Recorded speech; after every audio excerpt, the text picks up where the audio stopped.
Hi and welcome back to the channel. In this video we're going to talk about our car. We have our Pajero Sport for more than 3 years, and at the time when we bought it, we didn't think that we were going to use it for towing a caravan. So we use it for camping, which is we have our tents and other things with us. Yeah, so when we started, we had no idea we were going to get a caravan. We got the car. We started going out doing some camping. We had a tent. We filled the car up with tenting stuff, higher and higher. We end up getting a small trailer. We filled that up with more tent stuff. And then? And now we upgraded to a caravan, which is exciting. Yeah, so the car does a really good job. We've done a whole lot of modifications to it. It does a really good job towing. However, one small problem. Well, we need something with a bit of muscle. A little bit more muscle and a bit more payload, actually a lot more payload. We want to actually bring a family member with us. Mark's brother is coming over from UK and we'd like to take them with us on the trip. So we need something with a bit higher payload. As things stand, our car, the Pajero Sport, is pretty much the same specifications as most other four-wheel drives. So we're very similar to the Prado, we're very similar to a Land Cruiser 200 series. This is for payload. We're very similar to the Isuzus. They all have about 650 to 750 kilos of payload, which once you put the caravan on the back, 2 people inside, a couple of things on the roof, your payload is gone. You can't even take a fat Labrador in the back seat. We're okay, we've got Bertie the Whippet, he doesn't weigh much. We can't take any more. So this is really the only reason we're going to upgrade it. So we've done a few modifications inside and out, and I'll talk about that in a second. One of the things we've really liked about this car is how fuel efficient it is. So when we're towing with this big heavy van, we're getting about 13.5 litres per 100 kilometres on the straight motorway type roads. On the highway. When we're doing hilly stuff, we're only going up to about 15.5, so that's really good. And I suspect the next car isn't going to get anything nearly as fuel efficient. I think if we're going to need something with a bit more payload and towing capacity, I think it's going to use a bit more petrol, diesel for sure. Yeah, so yeah, no matter what we get, it's going to be heavier. The more weight you have, the more it's going to basically more fuel it's going to use. Yes, and we haven't made up our mind yet. We got 1 or 2 in mind, but we'll let you know when we get the car. If you feel like having a guess, leave a comment down below and say what you think we might be getting. One plus side is most of the things we got on this car I can move across to the new car. So the roof rack, Yes. the awning, the aerial for the CB radio. There's a whole load of things we'll just go straight from this car to the next vehicle, and it means we don't have to sort of throw a lot of money away. So that's one of the bonuses.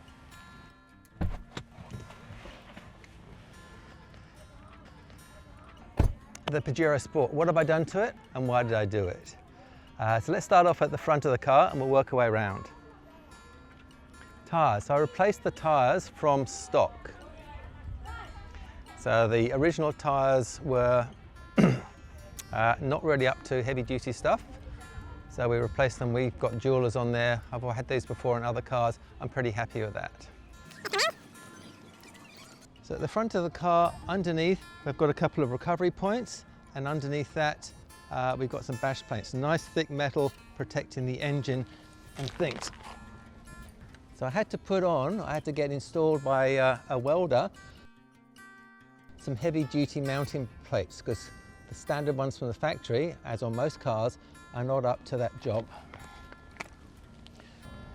Let's have a quick look under the bonnet. Got a whole load of electrical stuff. We've got fuses and things. We've got power going to the back of the car. We're going power to the fridge at the back and the battery there. We've got power going to the caravan. We've got power going to the brake controller. We've got power going to the radio. We've got power going to the fuel filter. That's got a water sensor on it. So a whole load of extra electrical stuff that we had to get an auto electrician to fit up for me. I wasn't going to take the chance of making a mistake there. UHF radio, aerial radios inside, so that we can talk to other people on the road. If someone's behind us, we can't see them in the mirrors because of the caravan maybe, they can call us up and say, hey Mark and Shirley, we want to come past you. And then we know they're there, safe to do so. Towing mirrors. Suddenly makes it wider. The caravan's a little bit wider than the car, as with most cars. This gives us a bit of extra vision. By law, you need to be able to see down past the caravan, so you need this too. We've got a 180 Dace awning. Don't use it very often, but when we do, it gives so much shade. Really nice to have. Weighs about 20 kilos though. The roof rack weighs about 20 kilos, so you can see our weight starts adding up. Now, a hidden thing that I don't have any other pictures to show you though, is I put sound deadening in the door panels. Nice and solid. You try this with your car, it sounds a bit tinny. We've got the tow bar. Everyone's got to have a tow bar. We've got brake controller, it's electric brakes, as well as lights and everything else. And we've got external power so that we can run power back to the caravan and charge it up when we're on the road.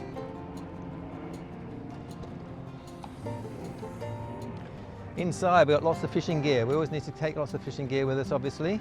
Julie loves fishing. I'm trying to become a fan. We need lots of fishing gear.